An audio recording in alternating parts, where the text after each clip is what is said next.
Avant de commencer, n'hésitez pas à vous abonner à la chaîne et d'être courtois dans les commentaires. Terrorisme du côté du Mali, les sanctuaires du Sud se réorganisent. En effet, on assiste à une résurgence des groupes terroristes dans la partie sud du Mali depuis quelques semaines.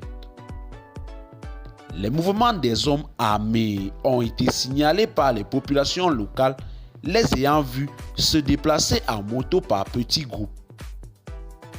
Généralement, les suspects sont à deux sur chaque moto. Il s'agit d'un changement de stratégie de la part des groupes terroristes qui font face à une répression sanglante dans les régions du nord et du centre et sont particulièrement surveillés par les moyens aériens dont disposent les forces de défense et de sécurité. Dans leur fuite, les terroristes se dirigent vers la région de Koulikoro où on les signale dans plusieurs localités.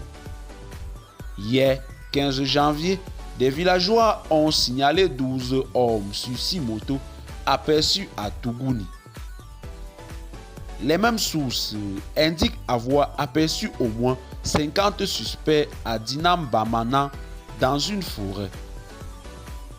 Jusqu'ici, ces hommes armés en fuite refusent de s'en prendre aux villageois et à leurs biens, même si les chasseurs d'Onzo alertés ont commencé à patrouiller dans certains villages. Par ailleurs, plusieurs lieux de regroupement des terroristes sont signalés entre la région de Koulikoro et celle de Kita. La forêt du Baoulé est redevenue un nouveau sanctuaire des islamistes dont la présence est attestée par des villageois. La présence de suspects terroristes est ancienne dans cette forêt qui se trouve entre la région de Kita et l'ouest du cercle de Kolokani. Les ressortissants de cette zone craignent un affrontement entre ces hommes armés et les chasseurs locaux. On soupçonne ces hommes armés d'être derrière les récentes attaques contre les postes tenus par les forces de défense et de sécurité à proximité de Bamako. Ainsi, le samedi 14 janvier, on signale une attaque entre Bamako et Sibi sur la route de la Guinée-Conakry.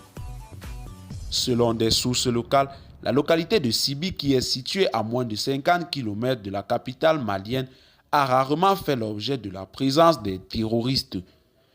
Eh bien, chers téléspectateurs, c'est tout pour cette note d'information. Laissez-nous en commentaire vos impressions et à très bientôt pour une nouvelle note d'information.